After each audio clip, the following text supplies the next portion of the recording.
Здравейте, казвам се Васил Антонов Везенков. В момента съм на стаж в компания Telelink на позиция управление на проекти. В момента уча в Университета за национално и световно стопанство. Трети курс съм с специалност икономика с преподаване на английски език. Реших да кандидатствам в стажанска програма Empower, защото установих, че това е нещо по-различно за българските стандарти.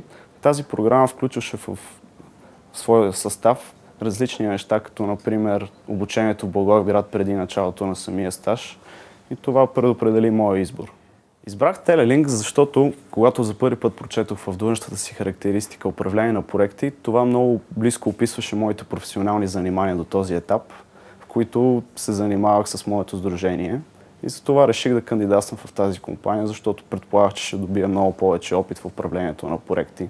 По време на обучението в Благоевград установих за себе си, че е много трудно да се работи с хора. Това за мен се оказа изключително интересно.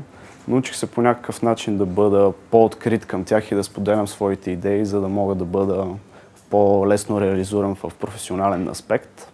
От стажът в Telelink най-големият извод, който бих направил за себе си, че единственият най-ценен актив на дадена компания са единствено нейните хора. Каквото и да говорим, всичко зависи от тях. Човешкият ресурс е най-важен и правилното му менежиране би довело до наистина големи печалби за дадената компания. И най-вече, още бих казал, че съм научил, много е добре да успяваме в днешно време да подчиняваме технологията, за да може да ни служи в най-добри аспекти, защото това е невероятен аспект, който определено допринася за нашата работа.